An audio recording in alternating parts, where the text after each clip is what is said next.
Muy buenos días, muy buenas tardes y muy buenas noches también a todos aquellos que están participando del lanzamiento de la Iniciativa para el Tratamiento de la Adicción a la Nicotina y el Tabaco. Desde el Departamento de Relaciones Internacionales saludamos a todos aquellos que se han conectado desde los diferentes rincones del mundo para acompañarnos, para celebrar y para dar iniciativa y puntapié inicial a esta actividad. En la mesa de apertura nos acompaña la doctora Adriana Alfonso, directora general de la Salud del Ministerio de Salud Pública del Uruguay. Nos acompaña Nurse Miriam Chickering, sorry for my spelling, directora Executive Director of Next Gen U of the United States, and Sandra Peña, Director of the International Center for Tobacco Control, Dr. Miguel Asqueta, our Technical Deputy Director, Dr. Eduardo Bianco, Director of ATHP, the Addiction Training Program for Health Professionals. So without further ado, I'm going to ask Dr. Adriana Alfonso to start today's activity. Good morning. Welcome, everyone. Welcome to the Ministry of Health. The first thing is that I want to...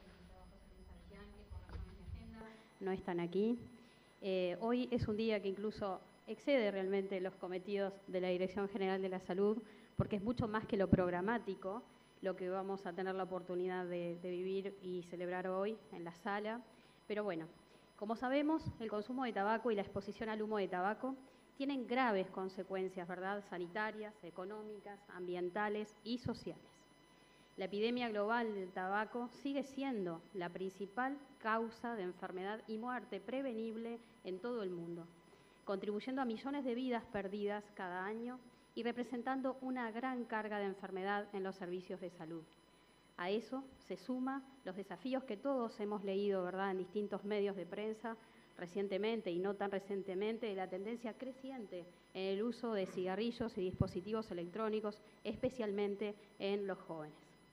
En este sentido, hemos tenido también la oportunidad de participar como país del 61 Consejo Directivo de la OPS, celebrado este año, en donde se establecieron 5 líneas de acción para fortalecer el control de tabaco en la región de las Américas en el periodo in the period 2025-2030, and of course that is in line with the framework, the Convention for Tobacco Control, that is aimed at protecting the populations, especially low-income and women. Especially this is a population where there's a hardcore of people using this substance at a global level, and there's a commitment that our country subscribes for a number of actions, including the increase in taxes, and our country has implemented many of such actions. Ratification of the Framework Convention of the WHO, and for the elimination of illicit trade. And so it is important to strengthen the countries to continue to work in this direction. We want to highlight 3 issues that, to a great extent, summarize some of the strengths that our country has had. The first of them, undoubtedly, is what has to do with health policy. Our country has been one of the pioneers in the region and in the world ratifying the Framework Convention. Second is accessibility. Our country is one of the forerunners that promotes the access of treatment against the dependency of tobacco, which was when we celebrated the 20th anniversary of the smoking cessation program of the National Resource Fund. The strength of our country in the ministry siendo uno de los that is considered to be one of the actors, and we are very honored to have this Center for Cooperation Against Tobacco that was opened in 2014, and this year they renewed this commitment, and it was signed again in May by the Minister and the Secretariat of the Framework Convention. So today we launch an initiative for the treatment of addiction to nicotine and tobacco, NATI. That's an acronym that we'll all learn after listening to Dr. Blanco and Dr. Esqueta. So we'll now start this activity by saying that Uruguay and the ministry every day renew our commitment to approach this public health problem. And of course, we are committed to share with other countries in the region our experiences, including those that we're going to listen to today. Thank you. Muchas gracias. Thank you, Dr. Alfonso. Now I invite Dr. Sandra Peña, Director of the International Center for Tobacco Control. Good morning. I wanted to greet the authorities and the audience today. I especially want to thank all those that are connected via YouTube. And I want to highlight the role of tobacco control that was opened in 2014 when they opened at the Ministry of Health the International Center for Tobacco for Cooperation Against Tobacco. And this year in May we committed with Article 14 and with Article 8. Tobacco-free spaces, tobacco smoke free spaces, and the cooperation for cessation. So this center hosts a center of knowledge. This is the first country in the Americas that to be appointed and to be recognized the prestige of hosting this center. Other countries that also have such knowledge centers, including Australia, France, Finland, South Africa, Lebanon, India, Thailand, and Brazil. All of them working jointly for the World Health Organization to promote tobacco control policy, cooperating with the 184 parties to the Framework Convention. The WHO Framework Convention is the first global treaty of public health, and it's a binding treaty. And Uruguay is a state party and has been so since 2004. So without further ado, I wanted to greet everybody here, and we'll continue with this activity. Thank you, Dr. Sandra Peña. Now I invite the Executive Director of Next Genu, Miriam Chickering.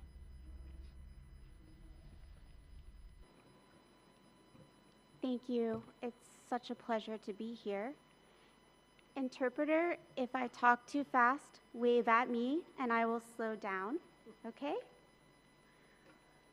A special thanks to distinguished Dr. Carino Rando, Minister of Public Health, for convening us today, and to the distinguished authorities, international panelists, and event organizers.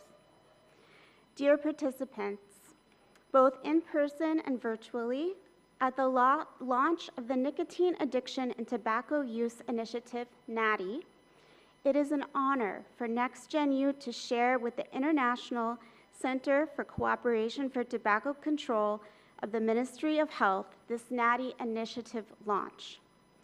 NextGenU, founded in 1990 by Dr. Erica Frank, is a foundation registered in the United States that aims to democratize education globally and improve the health of humanity and the planet. To achieve this, NextGenU supports research and the development of knowledge assets that address global health and education challenges. NextGenU's courses are competency-based, peer-reviewed, and endorsed by professional organizations and accredited universities. Since its inception, NextGenU has delivered 22 million learning sessions to students worldwide. It is used through 3,500 institutions globally and reaches learners in every country. I've seen firsthand the transformative power of global healthcare education networks. As the founder of Nurses International, I have had the privilege of supporting nurse educators across 140 countries with essential teaching resources. This experience has shown me that providing healthcare professionals with the right tools and training can create lasting change in healthcare systems globally. With a catalog of over 100 courses, NextGenU provides comprehensive training in medicine, nursing, public health, humanitarian training, and science and math. And of course, we address addiction, mental health, and public health as priorities. Our addiction training program for health professionals is committed to improving the health and well-being of humanity by addressing substance use disorders. The use of addictive substances has significant impact on public health and constitutes a serious and complex social problem. But behind the statistics of tobacco-related death lies a deeply human story that touches nearly every family on our planet. When I look across this room and think about our virtual participants, I know that many of you have experienced firsthand the devastating impact of tobacco addiction. My own story is sadly familiar. I lost my grandfather to smoking-related lung disease, watching as a preventable illness took him from our family. Personal losses like this are multiplied millions of times and represent the true human cost of tobacco practices. It is because of these devastating losses that NextGenU has strengthened its commitment to addressing tobacco addiction. In January 2024, Dr. Eduardo Bianco, who's been working with NextGenU since 2022, was appointed the director of the addiction training program. As a cardiologist and an internationally renowned expert in tobacco and addiction treatment, Eduardo shared with me a compelling vision, a world where health systems everywhere are fully equipped to prevent and treat tobacco use disorders. NATI represents more than just a training initiative. It embodies the dream of transforming how we address tobacco addiction globally. With tobacco use causing 8 million deaths worldwide and the majority of people who consume tobacco products struggling to quit despite repeated attempts, our mission is urgent. Healthcare professionals are uniquely positioned to champion in 3 vital areas: prevention, treatment, and policy advocacy. Health professionals can intervene early with young people before tobacco use starts. They can identify and counsel patients at risk and provide evidence-based treatments for those already struggling with nicotine dependence. As trusted voices in their communities, health professionals can be powerful advocates for public health policies that prevent tobacco addiction. Their firsthand experience with the devastating effects of tobacco use makes their voices particularly compelling in policy discussions. Yet, in most countries, health professionals receive little to no formal training in any of these vital roles. NATI aims to bridge this critical gap through collaborative networking, ensuring that healthcare providers everywhere have the knowledge and tools to effectively prevent tobacco use, support cessation, and advocate for health-promoting policies. When we empower health professionals with these skills, they become powerful agents for change in their communities and healthcare systems. To achieve this vision, Dr. Bianco identified a key partner, the Center for International Cooperation for Tobacco Control, CCICT, of the Ministry of Health of Uruguay, a country that has a long history and well-earned prestige, not only in tobacco control policies, but also as a solid democracy, always open to international cooperation. We felt great joy when it was confirmed that CCICT would work with NextGenU to create NATI. We are here today from Uruguay to invite all organizations, associations of health professionals, scientific societies, ministries of health, and non-governmental organizations linked to health to join us. We actively seek partners who share this vision across the world, people who understand that by joining forces, we can create systemic change needed to address the global challenge of tobacco addiction. Together, through NATI, we can transform how health professionals address addiction worldwide. I invite you to join us in making this vision a reality. Thank you.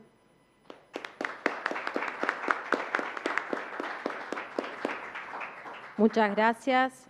Iniciamos ahora. Thank you. We'll now start with the block of presentations that is going to be chaired by Drs. Asqueta and Bianco, who will speak about the scope of the initiative of NATI. So, Dr. Asqueta and Dr. Bianco, we presented this under the framework of the meeting of Ministries of Health in Mercosur. So we've already introduced this regionally, and now we are introducing this initiative internationally. And we believe that it's a very strong initiative. So, without further ado, Miguel, you have the floor to present this block.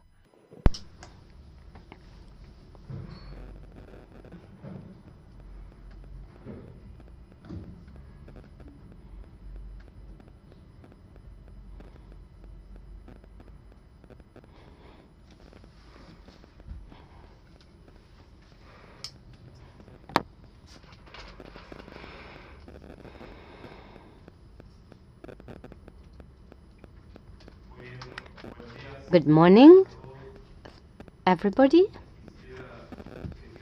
I want to just check to know if what people are hearing is okay. Please let us know that the Zoom and the YouTube channel are working well.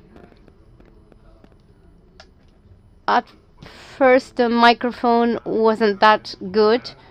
That's why I was asking. We have a very large global attendance, so I wanted to check if it's working. Could the people from the audio tell us, is everything good? Okay.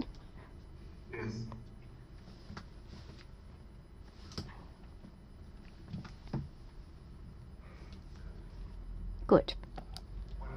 So, now, formally then, I want to thank all the authorities with us, particularly Nurse Chickering, who traveled from very far away to be with us only 48 hours.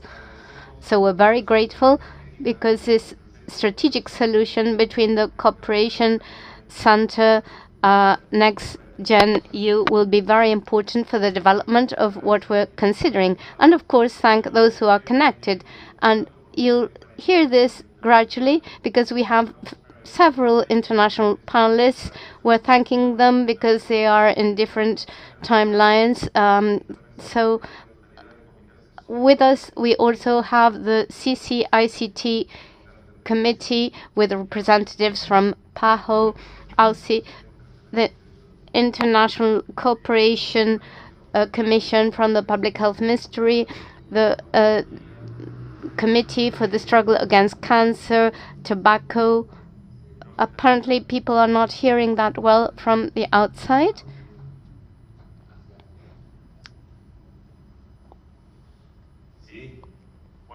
Well, maybe the microphone wasn't that close.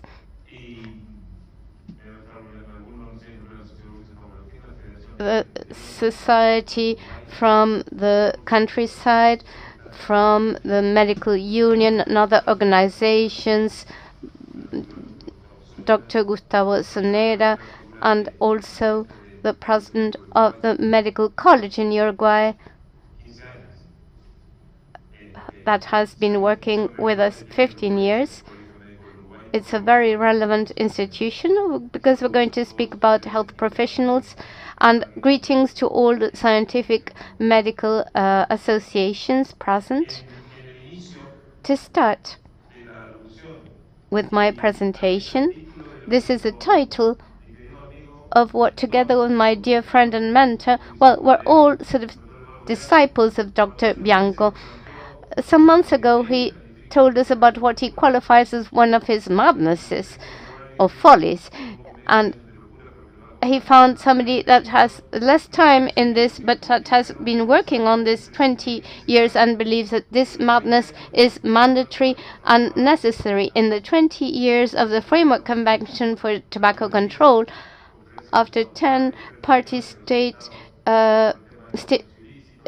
conferences, illegal trade guidelines, protocols, regulations, legislation of all sorts in the different countries, great progress has been made in tobacco control. But there's a very fundamental issue when we're speaking about the product generating addiction in people, and we can have regulations and laws, modify the packaging, we could have different suits as occurred to Uruguay from many of the important tobacco companies and win them with conviction and good lawyers. But there's something that is proper to the health professionals and organizations, not only professional physicians.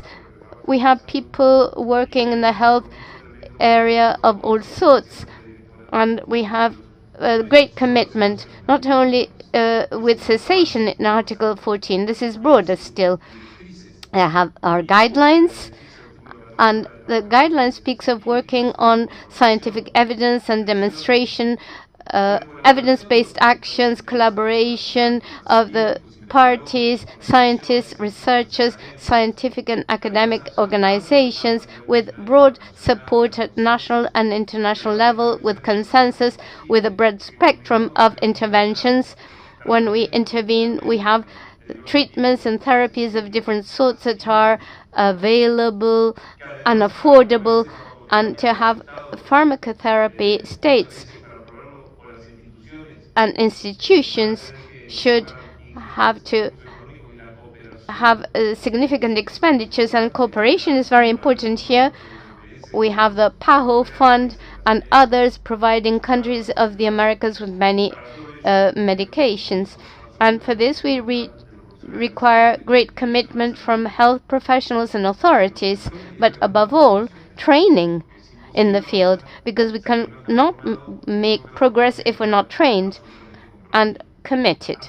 So, we want to speak of the role of scientific societies in tobacco cessation. Dr. Bianco will speak about the network and its functioning, because the idea is to start in the Americas and in the Spanish-speaking Americas, and then go to the Caribbean and the rest of the world, because the International Cooperation Center wants to work for the world. The paradox of tobacco addiction. Of course, you're aware of these concepts, but it's good to speak this.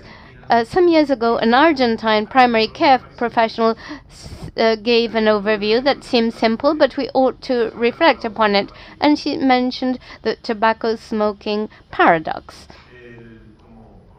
As we are aware, and will be very brief in this regard, there's a very high prevalence still in the world.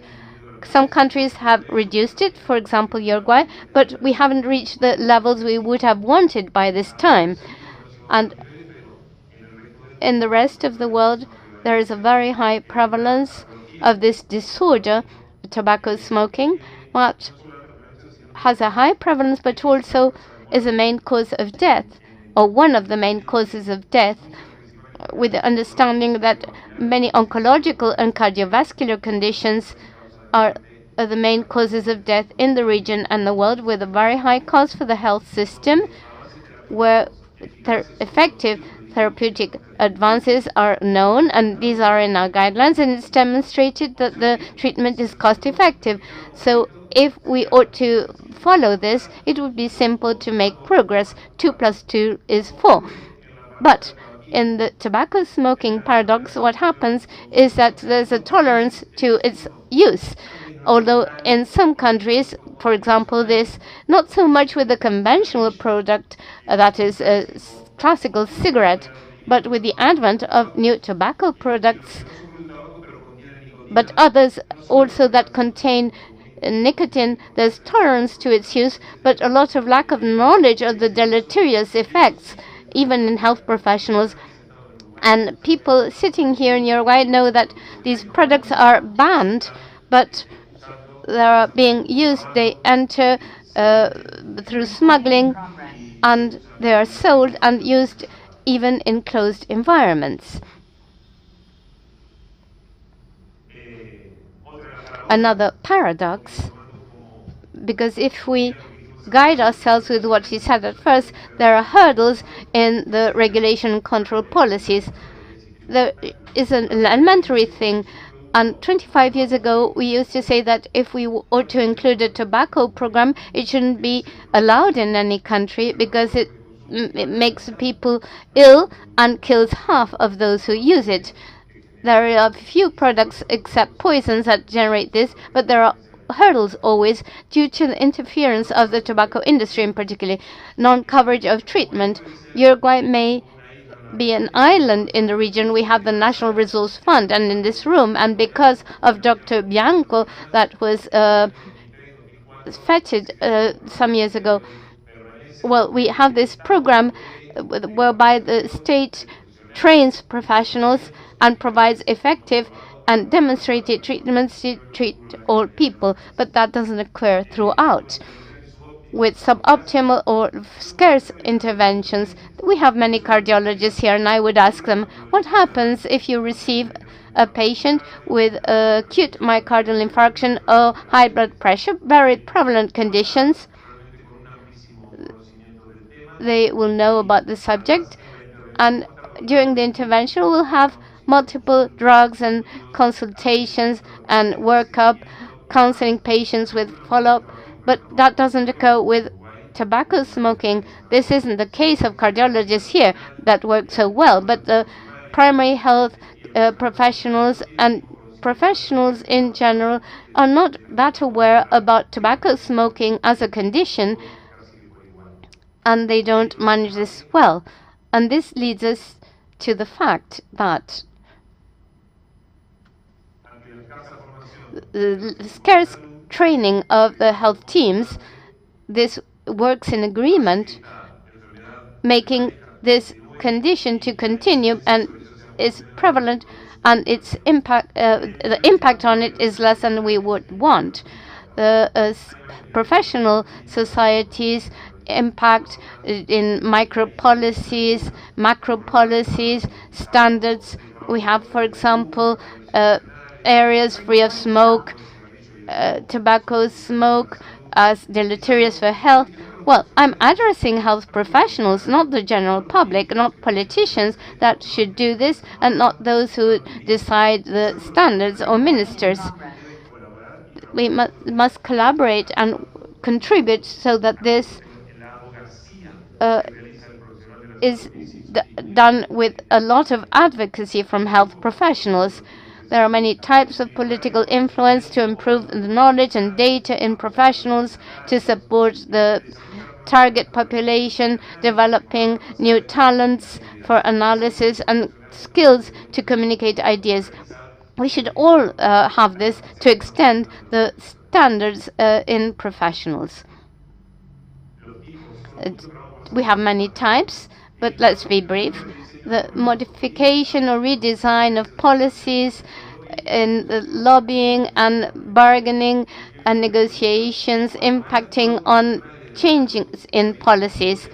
We have seen great changes in Parliament and in the Uruguay and the Americas, together with Dr. Bianco and many international experts and people who are present here. Well, we've gone to Parliament, to ministries, in the Americas and the rest of the world, and the impact of the health professionals' opinions have a great impact on policies.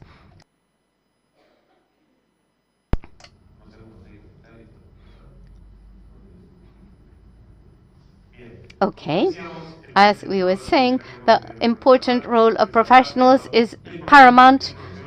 Health professionals addressing the general population generate trust. They are heard at individual level. We need population education. Professionals must start these policies and measures. They must add their voice to global initiatives for tobacco control, be leaders, and ultimately be models. And professional societies that are key, both here at national and international level, and many more that have adhered, scientific associations, academic and unions, are very fundamental. And tobacco control should be a priority there. In 2004, well, these are round figures. Few weeks before adopting the framework convention at WHO, we had a practice code for health professional organizations in Geneva, and I only included some of the items in this practice code. It encourages and supports different behavior models promoting a non-tobacco culture. This was successful in Uruguay when we have comprehensive policies in different periods installed in synergy, together with physicians and nurses who smoked more than the general population, reduced their use close to 10%. Between 36 and 37% smoked, and it passed to 10%, and that's a very significant model, including the anti-tobacco struggle in conferences and advising and counseling professionals to ask about this to patients. We see some clinical records where we don't have this included, although we have goals and obligations in this regard. The study programs and continuous education and others should include this disorder as such. We've repeated this, and sorry to repeat it. In the 80s, when we were studying, we did have a module or a class about tobacco smoking. Not a single class in the whole career, knowing that this would contribute to all these conditions. And in some schools of medicine in the world, this hasn't been included yet.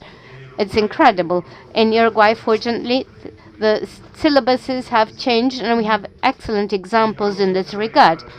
End to end, we enter into a fundamental field. Health professionals shouldn't accept support from the tobacco industry of any sort and must disclose they are free of conflicts of interest and enable the Framework Convention. 20 years ago, we spoke about the creation of health professional networks.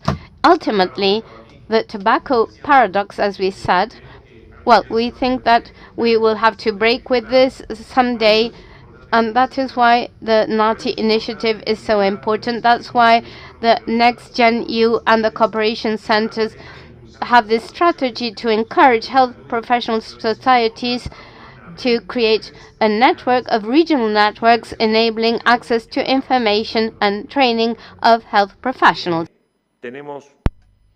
We have a problem, and it is that the huge majority of the healthcare professionals either not trained or not committed, but on the other hand, we have a huge will to do that.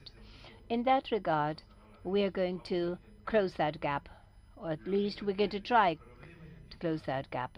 The gap between the identified problem, what we know is effective, and what the health systems have available. That's a huge gap today, but we have to start closing it. So it is for all of that we invite you to close this gap, and the target audience of NATI is either the associations of healthcare professionals or the individuals working with the health agencies, and the community of organizations fighting against tobacco, so that someday this paradox may be absolutely problem-free. Thank you.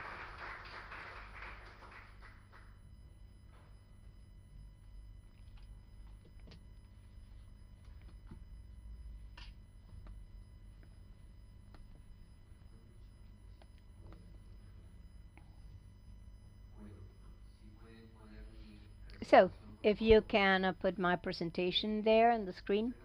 First of all, it's a pleasure to be here with you. We want to thank the presence of the people who came here in person, but also all those that are with us remotely, internationally, either via Zoom, especially the members of the panel, and also through YouTube. The presentation, please. So I'm going to be in charge of delving into the details of the previous slide, please, of what NATI is all about. Essentially, we want to shed some light in the darkness, that is, the lack of treatment for tobacco use by among most healthcare professionals, and we are not speaking just of physicians, but also nurses and psychologists, dentists, that is, all the healthcare professionals that in one way or the other reach the people for whom tobacco use is an issue. The project is based on developing a network of regional networks. Latin America is the pilot study, but we're already working in the Caribbean, and as a matter of fact, in a while, you'll have a speaker from the Caribbean who will be a regional coordinator, and the aim is to increase the capacity and the commitment of healthcare professionals on this issue of cessation and the treatment of the use of tobacco. That is a problem shared by all the countries, but especially in the developing areas. And this is something that was already mentioned by the previous speakers. This problem kills half the consumers.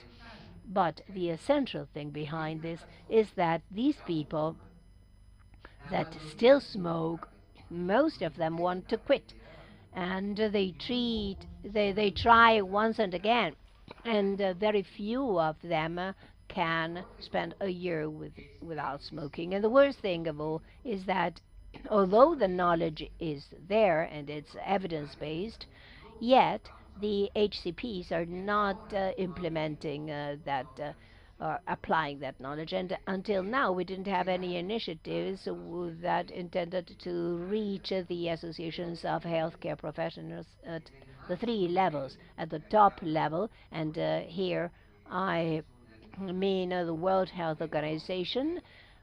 In just a few minutes, we're going to have the director of the program of tobacco control who will give us his comments. But also, for instance, the World Medical Association, with whom we are in touch. They are interested in participating with the World Heart Association.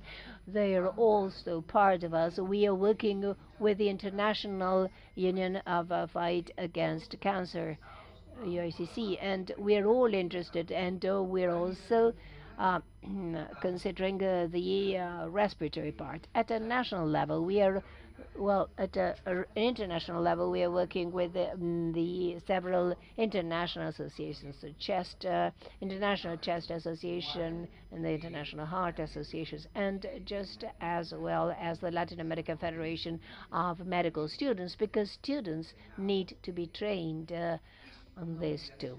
So it's an obligation, it's a professional obligation, but it's also a social and a moral obligation that we have to help people, because if a doctor receives a patient with hypertension or diabetes and fails to do what he has to do as a physician, then he's practicing medicine poorly. And we haven't understood that tobacco use is not just a risk factor, but it's a chronic disease that is prone to relapses, and that is the way it has been defined by WHO. And not intervening on tobacco use, for instance, a patient with a heart disease that continues to smoke, or a patient with a respiratory problem, or a person with diabetes, if they continue to smoke, haciendo bien las cosas. Unless we intervene, we are not doing things right. So our target audience is the associations.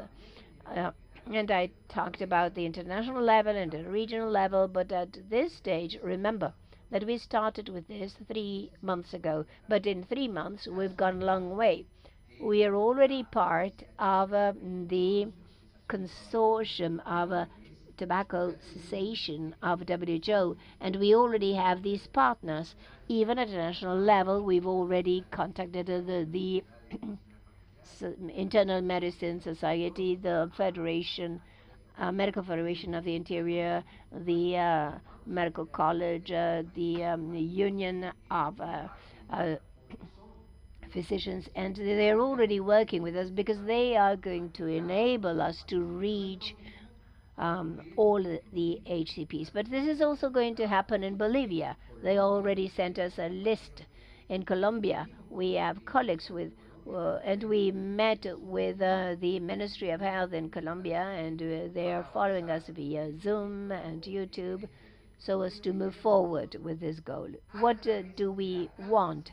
Well, through training and through motivation of the associations of healthcare professionals and the schools, the medical schools, and therefore the medical students, to increase the actions for tobacco cessation. We wanted that to be included in the syllabus of a medical of the School of Medicine to facilitate exchange between the professionals and the experts. And online, via Zoom, Professor Henry Cohen is there. You all know Henry in Uruguay. He has a network that is called ECHO, and we are having discussions to see whether we can integrate the ECHO network to this initiative. Then afterwards we'll see, well, maybe Henry wants to address the audience about this. And of course we're going to promote a policy that may help people quit smoking and treat dependency. And will, to the extent possible, we'll try to counter-arrest the efforts of industry. So what is it that we're aiming at? That anybody in this country or any other country may have access to help to quit smoking, and may have access to the best interventions and the best therapies available, or that we are aware that exist. We have to make them available. So how do we want to do it? How are we going to do it? How are we doing it already? Well, it's through networking. Each organization will appoint a focal point or a reference to be part of the network, and we're going to reach the 3 levels.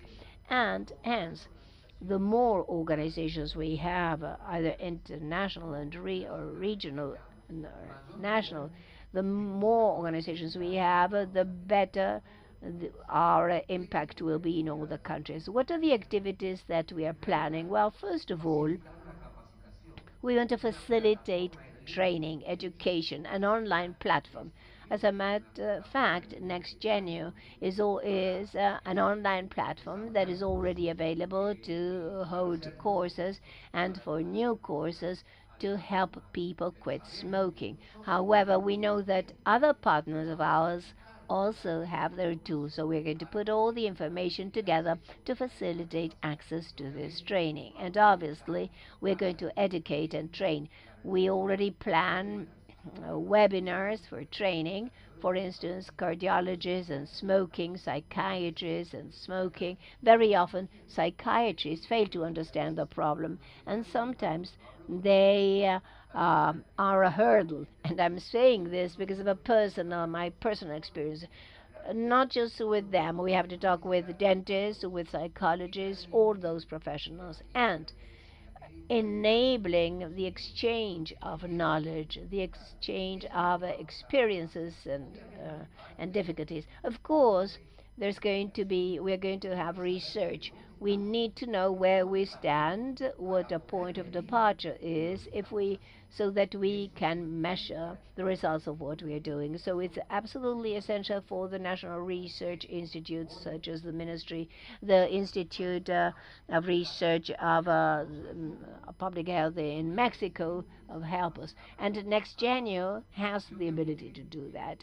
And of course, for instance, going to the conferences of all scientific conferences. I was talking with the delegate of the Inter-American Society of Cardiology, Dr. Yauri of Ecuador, and he said next year in Mendoza we have a congress for cardiovascular prevention, and the Association of Medical Students tell us that next year they'll hold a congress in Mexico, and that they'd like to include that. So there are many, many opportunities. So we have to see how we can consolidate the whole thing. And so how are we going to work? Well, of course, here we have two leaders. That is the CCICT of the Ministry of Health and Next Genio. But we are open to large associations that are willing to help us, because we need arms and resources. So we have the international partners. There's going to be a panel or a committee of international advisors, and we're also going to have regional committees outside the local groups that are going to coordinate. So there are going to be national chapters. How are we going to fund this? Well, right now we don't have any funders. So we're going to use crowdsourcing and crowdfunding. So each can contribute with people, with persons, with staff, or with even with small amounts of money for interventions in different countries or programs or courses. But also, if we are strong enough, we can attract the attention of larger donors willing to invest in this strategy. And wrapping up, I want to tell you that unless we do this now, then the other party is doing it, because they are investing a lot of money to reach the associations of healthcare professionals, so that these associations or facade associations may train professionals in the fact that smoking habits can be treated with e-cigarettes, or donating millions of dollars to conduct research that will support what they claim, and that this is what needs to be done to solve the problem. So, in the end, all of us have a great responsibility, and I'm speaking not just about those of us here in Uruguay, but also the people abroad, and we request the help to each of all of you and all of you. So, and with that, I'll finish. Thank you.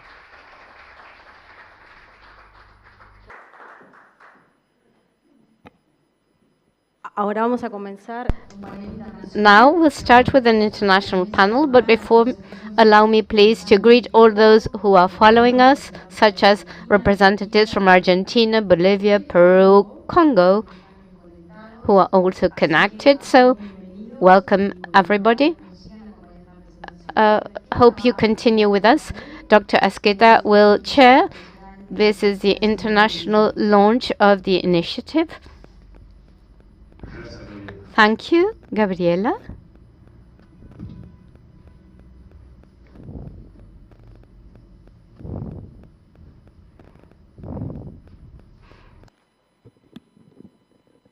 Bien. Okay.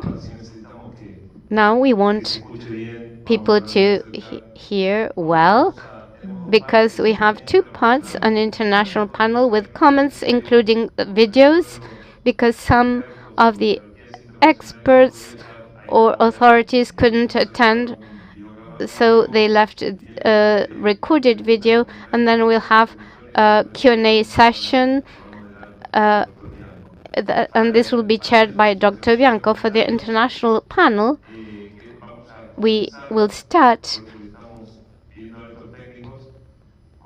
with a video from Dr. Adriana Blanco.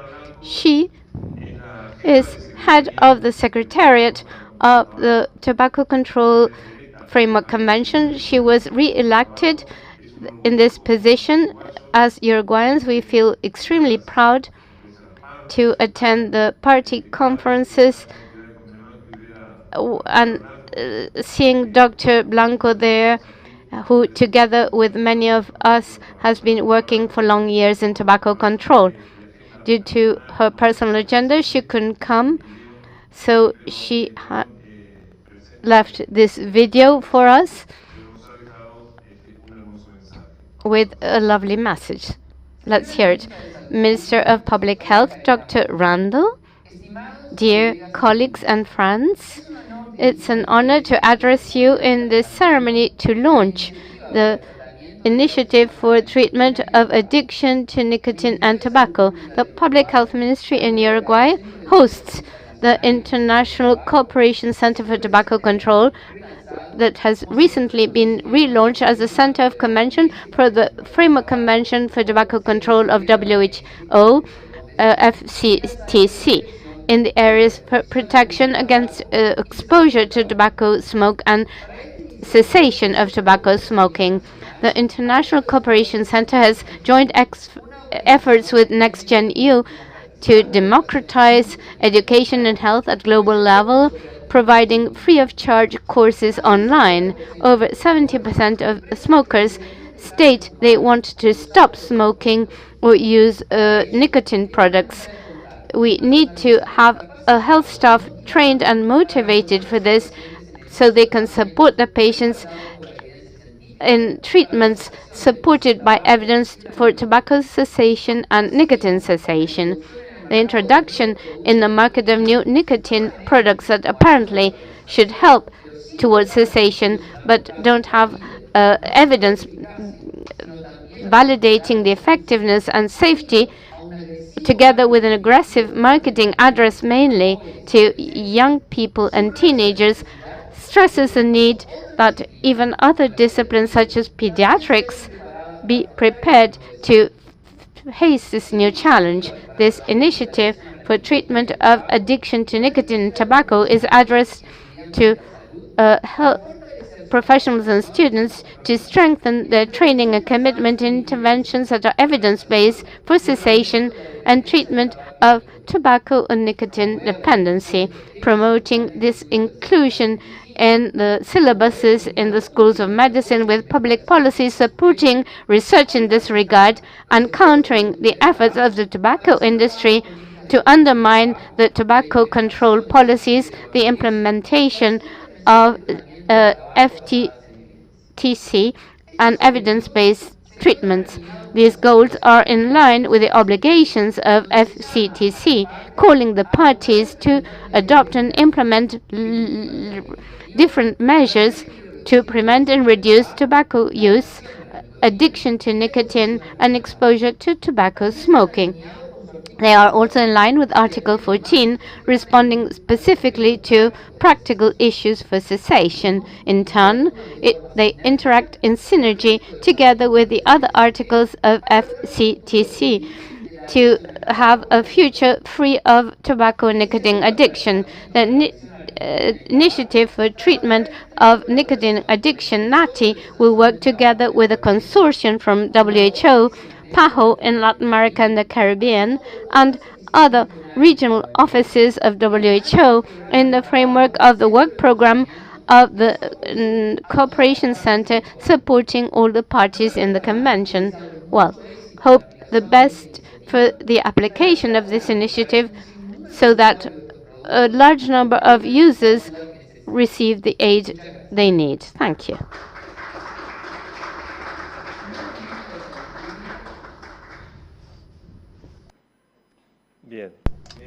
Thank you. Dr. Blanco. Next presentation. Also by Zoom now, we have the different panelists. We will now hear Vinayak Prasad from WHO in Geneva. Dr. Bianco has already said this. This has been a great support that WHO a month ago received Dr. Bianco at the meeting of second panel in the World Consortium committing their involvement. Dr. Prasad is head of the Tobacco Control Unit in WHO and will share his words with us right now. Muchas gracias, Miguel. Miguel, thank you, Miguel. Can you hear me? Thank you. I'm reading from Geneva and from WHO Geneva. I'm really glad to see such distinguished delegates and colleagues who are here to see the launch of NATI.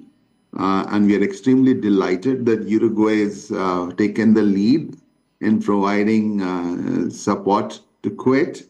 Uruguay has been a long-standing champion in tobacco control, a global leader for the last 20 years, and hosted the COP in 2012, which I attended, beautiful place to go, as well as support which you have given in terms of putting plain packaging and a lot of evidence-based policies. It's so important to see that cessation services are now being considered for scale-up.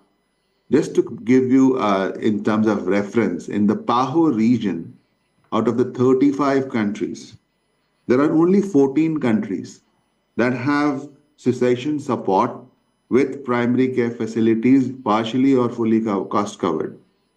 And for when it comes to NRT, availability is just 11 out of 35.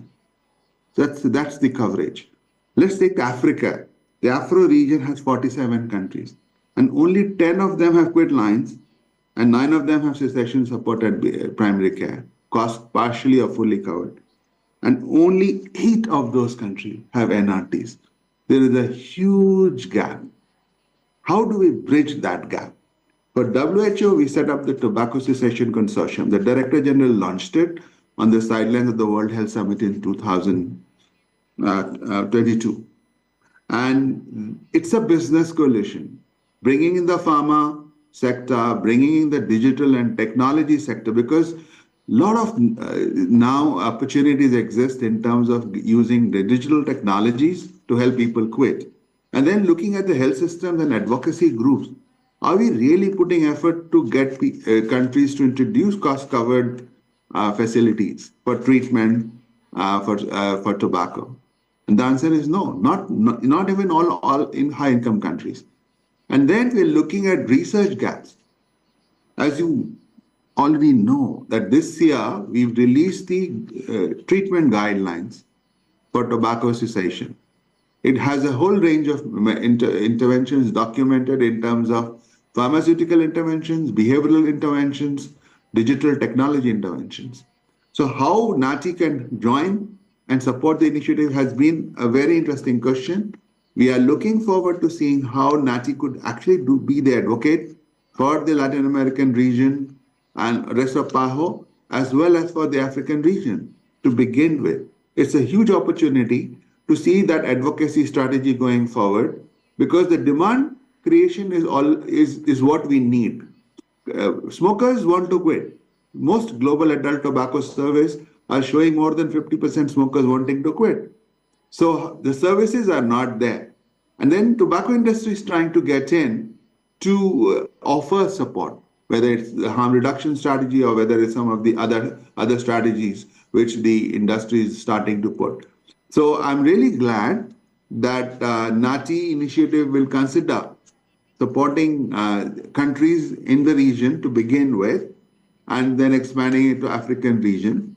And we would love to see how we can have more tangible discussions at country level, both in PAHO and in the African region, to see how WHO can leverage the community which NATI will bring to the table. So my congratulations once again. I'm looking forward to seeing some good training material coming out which we can hopefully translate in all other UN languages as well, not just in English and Spanish, so that we could make it available for the rest of the world. Thank you, and all my best wishes from WHO Geneva.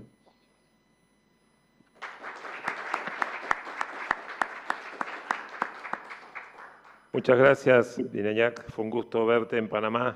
Thank you, Vinayat. It was lovely to see you in Panama and be together in the party conference this week. It's very nice to hear your warm words with this very instructive message.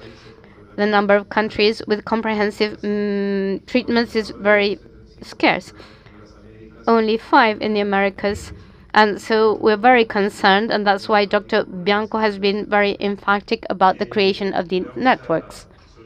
We're now going to request the Tobacco Control Unit at PAHO, Washington, Adriana Bacelar, who's been working with us for long years in this field, to speak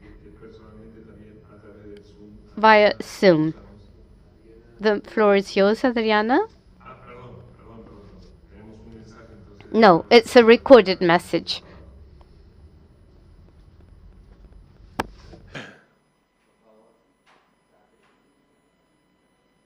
Saludo com todas e todos. I am Adriana Bacelar, specialist and part of the regional tobacco control team in PAHO. I'm also a focal point in the team of cessation.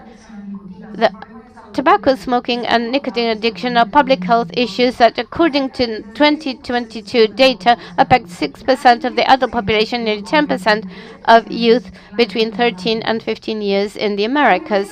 To reduce this prevalence, we ought to work in 2 fields: to prevent the use and support those who wish to stop, to quit successfully. The Framework Convention for Tobacco Control in Article 14 establishes that countries must count with clear strategies to treat tobacco dependency and promote its quitting.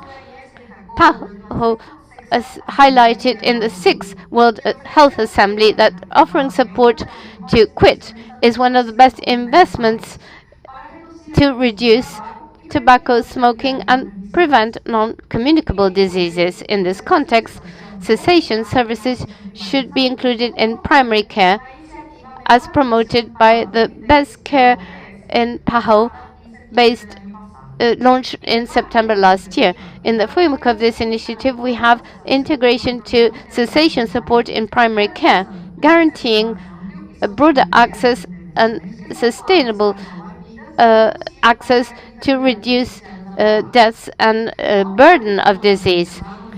Although the Americas have made progress in the implementation of these measures and in smoke-free environments, the approach for cessation is delayed. According to last WHO report, only 6 countries in the region have implemented comprehensive cessation services at the high level of good practices. In 11 countries, these services are only limited or not available, and nicotine replacement therapy is insufficient or scarce in 30% of the member states of PAHO. These services should be guaranteed in the first level of care, and therefore we should invest in training health professionals, encouraging international cooperation to share resources and best practices. NATI initiatives and others are essential to make progress in this agenda and struggle against the epidemic of tobacco smoking in the region. On behalf of the tobacco control team in PAHO, I compliment the International Cooperation Center of the Ministry of Health in Uruguay and NextGenU for launching this very significant initiative. Have a good day. Thank you. Muchas gracias. Thank you, Adriana. And please send our greetings to the rest of the team of PAHO.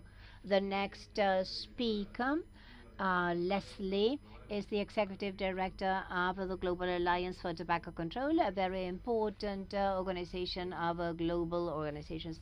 Leslie Rayferat. Thank you, Miguel.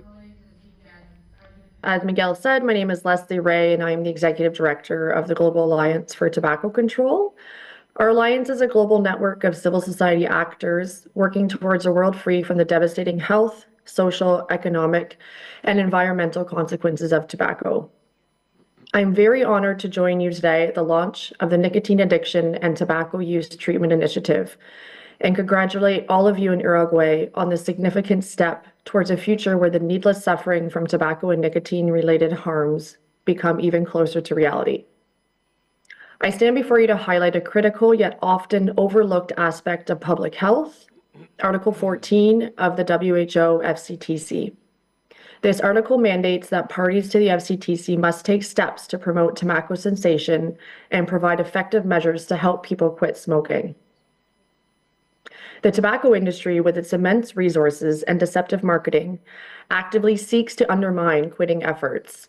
They employ sophisticated tactics to discourage and prevent individuals from breaking free from tobacco and nicotine addiction.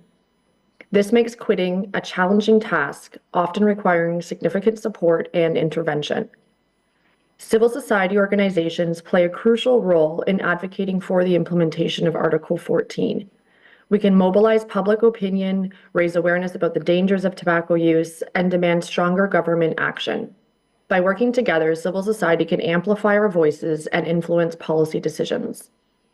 Health professional associations, including doctors, nurses, pharmacists, and dentists, also have a unique opportunity to contribute to tobacco cessation efforts. They can integrate tobacco dependence treatment into their routine practice, provide counseling and medication, and refer patients to specialized cessation services. By getting more involved, health professionals can significantly impact the lives of their patients and help them achieve a smoke-free future. Governments must also fulfill their obligations under Article 14 by providing adequate funding and resources for tobacco cessation services. This includes expanding access to evidence-based interventions, such as counseling and medication, and ensuring that these services are affordable and accessible to all. Additionally, governments should create supportive environments within their countries by implementing smoke-free policies and raising tobacco taxes. To maximize our impact, we together must foster collaboration and create a powerful network of organizations. By sharing knowledge, resources, and best practices, we can strengthen our collective efforts and help more people quit smoking. For all of the reasons I've just mentioned, and for many more, the Global Alliance for Tobacco Control is happy to support the Nicotine Addiction and Tobacco Use Treatment Initiative. Let's work together to empower individuals to break free from tobacco and nicotine addiction and build a healthier future for all. By upholding the principles of Article 14, and together with the work of this initiative, we can create a world where tobacco use is a thing of the past. Thank you very much for allowing me the opportunity to attend the event, and congratulations again on launching this excellent initiative.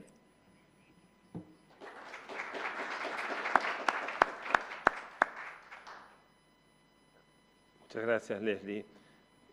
Thank you, Leslie. Now, Dr. Vasant Basdeo, the Director of the Society of Cancer of Trinidad and Tobago, representing the Caribbean, will be the next speaker. Thank you. Warm greetings from the English-speaking Caribbean. On behalf of our region, we extend heartfelt congratulations to all partners involved in launching the Nicotine Addiction and Tobacco Treatment Initiative, NATI. This initiative is a powerful testament to the importance of international collaboration in addressing this global tobacco epidemic. Tobacco use remains a significant public health challenge in the Caribbean, contributing, as we know, to the high burden of non-communicable diseases such as heart disease, cancer, and respiratory illnesses. As a family doctor deeply committed to combating NCDs, I had the privilege of being part of a team of experts, which included Dr. Bianco, that contributed to the development of the first ever WHO tobacco treatment guideline that was launched earlier this year. I'd like to challenge us and all of us that This guideline underscores the importance of treating tobacco and nicotine addiction with the same rigor and the same urgency that we treat and approach diabetes, hypertension, and any other diseases with structured guidelines. NATI is a transformative initiative aligning perfectly with these efforts. It provides a framework to train and equip health professionals and our medical students, the future in evidence-based interventions for tobacco cessation, ensuring that treatment for addiction is integrated into mainstream healthcare. This is critical for regions like the Caribbean and by extension, Africa, where healthcare systems often face resource constraints, yet the demand for such interventions remains high. As earlier quoted, more than half of tobacco users would like to quit. Moreover, this initiative is already supported by many of my colleagues and leaders in the Caribbean who are involved in tobacco cessation and NCD management. Organizations such as the Healthy Caribbean Coalition have already expressed their support and best wishes for NATI, promising to continue this important work in the new year. Such collective support demonstrates, our growing need to collaborate. And at its heart, NATI reminds us that the greatest advancements come when we work together. When we collaborate, it amplifies our strength and networking, allowing us to learn, grow, and innovate in ways that no single entity could achieve alone. Through initiatives like this, we are not just sharing strategies, but building bridges that connect communities, knowledge, and hope.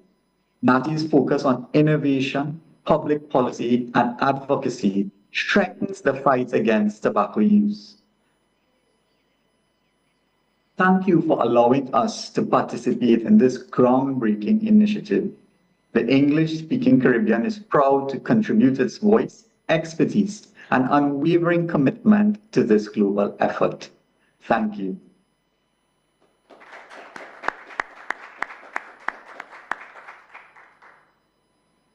Muchas gracias, doctor Basdeo.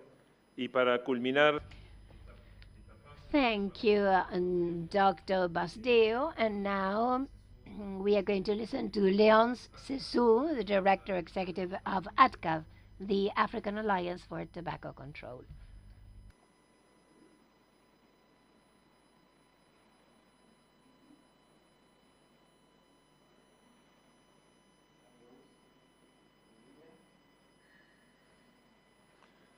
Léonce, ¿tú puedes escuchar? Léonce, can you hear us?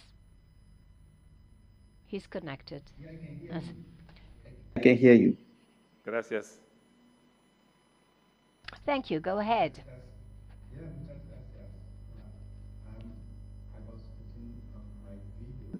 Sorry. Yeah, I'm very glad joining you today at the launch of NATI. I'm speaking to you from Lomé, Togo. I am the Executive Secretary of the African Tobacco Control Alliance, a civil society network in Africa covering 39 countries in the region. I really want to just briefly say that as Dr. Vinayak mentioned, our region, in terms of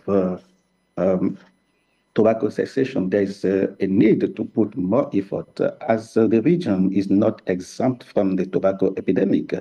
And tobacco cessation is, we are discussing today as a growing public health priority. So for our region, I just want to highlight a few things that we do still have challenges, as we mentioned, and these challenges, this initiative will really help address them. That's why I really congratulate the initiative and the effort being put by Uruguay and all other stakeholders. Some of the challenges, for example, the lack of resources. Many countries in Africa struggle with limited resources in terms of tobacco cessation, and even very few of them have facilities in place.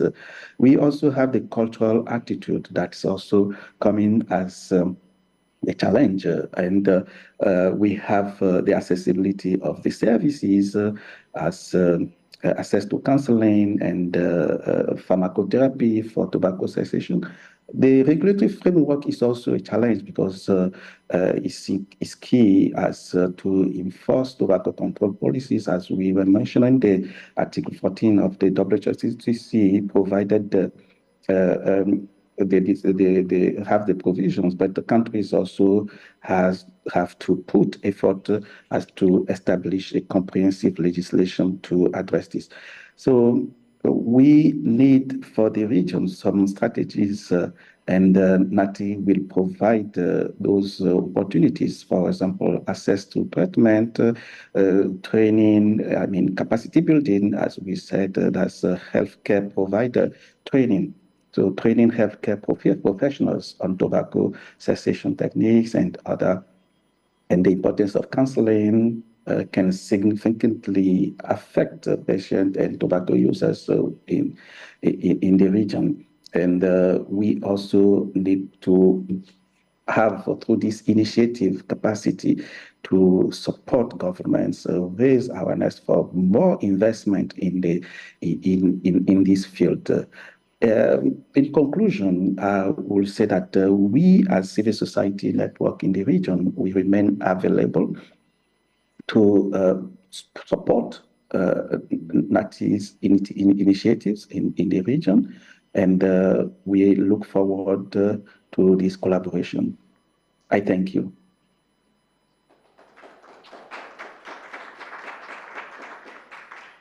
Gracias, León.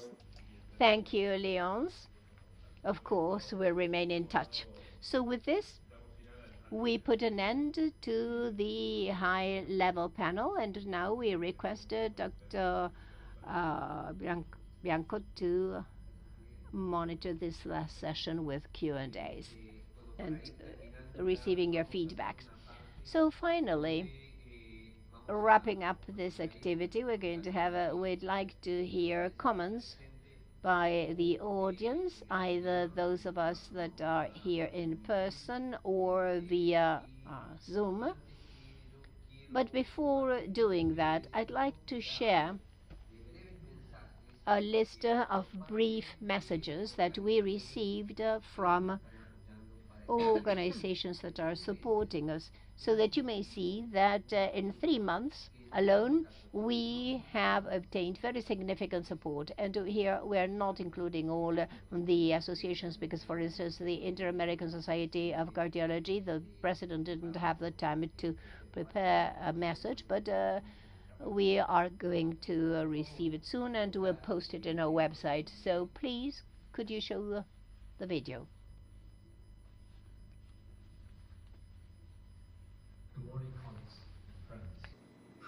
Sorry I won't be able to join you in person today. On behalf of Vital Strategies, I would like to congratulate the Ministry of Health of Uruguay and NextGenU for launching this very important initiative of NATI. Vital Strategies is very excited about this initiative and is looking forward to working closely with NATI to promote the awareness of tobacco cessation among healthcare workers around the world. We know all too well, when fighting against the global tobacco epidemic, there's a gap of awareness among healthcare workers about the need to help their patients to quit tobacco use. It has also become clear, if we don't fill this gap, the tobacco industry will take full advantage of it by promoting the so-called harm reduction narrative. For this reason, we feel NATI is both an important and timely effort. Vital Strategies is ready and committed to working closely with NATI through our networks of medical associations and medical schools. I wish everybody a successful launch event. Thank you. Mi nombre es Laurent Hubert, director ejecutivo. I am Laurent Hubert, Executive Director of ASH, with advocacy for tobacco products. creating a world where nobody has to die due to the problem of tobacco. We are totally supporting the nicotine addiction treatment and initiative, because we think that treatment of dependent people are part of the right to health and are absolutely necessary in the context of de-trading of tobacco products. As we make progress with measures to protect the population against tobacco products, we must do everything possible to help people dependent on tobacco to recover their freedom. Thank you. Good morning. I'm Beatrice Champagne from the Healthy Americas Coalition and send you a very, very warm greeting. Maybe you recall when you were 12, 13, 14 years of age. I remember how uncertain we felt. We were not clear who we were. And it is right then where people usually initiate a dependency and addiction to tobacco and nicotine. That is why it's so important to support people who are now smoking and vaping and using different sorts of nicotine and tobacco products. We must help them to quit smoking, to stop vaping. This is something that is our responsibility as persons, but also as a health system, and health professionals are responsible also. That's why I send you all my best wishes right now, and of course the full trust that you will help us not only in Uruguay but in the whole of the region and globally to change what we're doing and help people to quit smoking. My name is Daniel Piñeiro, and I'm the current president of the World Health Federation. I'm pleased to announce that the World Health Federation is joining the Nicotine Addiction and Tobacco Use Treatment Initiative, NATI. Helping people quit smoking is a crucial step in improving cardiovascular health. All health professionals, especially those focused on cardiovascular health, should be trained to assist their patient in smoking cessation. On December the 19th, NATI will officially launch at the Ministry of Public Health of Uruguay. The World Health Federation is proud to be part of this initiative and is committed to doing our best to support it. Thank you so much. Buenos días. Soy Gustavo Sabert. Good morning. I'm Gustavo Sabert, former president of the Latin American Chest Association and member of this association before the Forum of International of Respiratory Societies. I am representing the current president, Dr. Perez, and the sibling associations we represent with the goal of supporting and adhering formally to the NATI initiative that is today being launched. We believe that we must empower people to quit smoking. There are new devices and we must help them with them. That is why this initiative is so important to deal not only with tobacco smoking but the new manners of nicotine addiction. Thank you. Hello everybody, I'm Nimar from Venezuela, president of the Latin American Federation of Scientific Medical Student Associations. We're happy to have this privilege of being key members in this field. This is an initiative to treat nicotine addiction and tobacco addiction, and that is why we're very committed and want to work with them.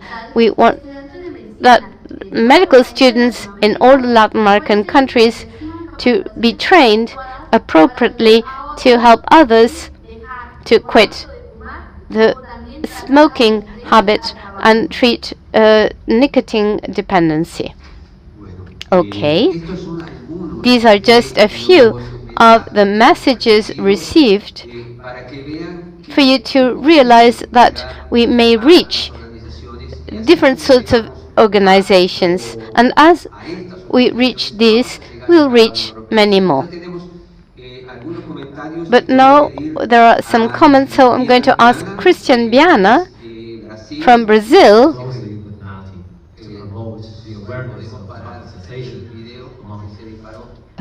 Sorry, the video started beforehand.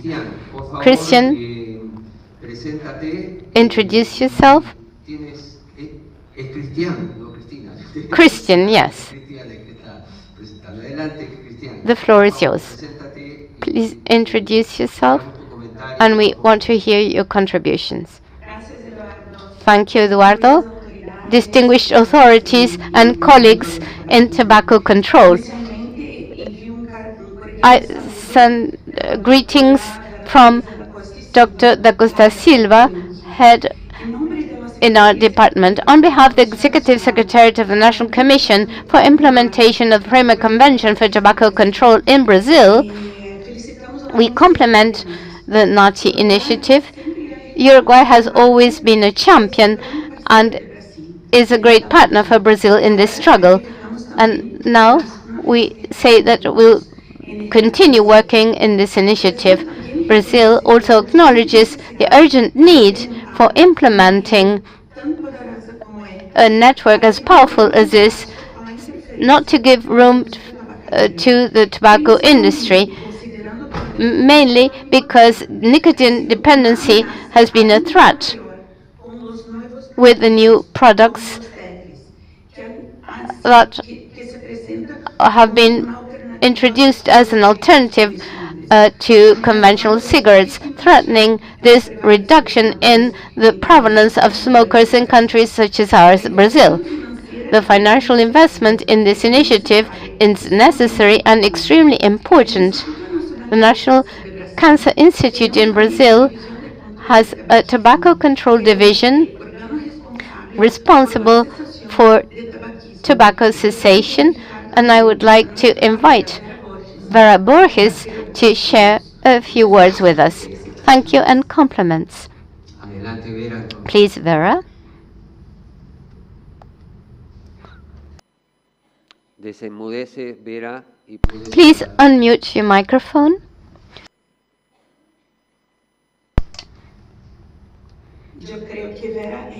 Apparently, Vera is muted,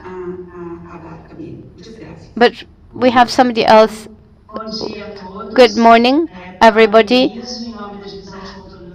All the best for NATI.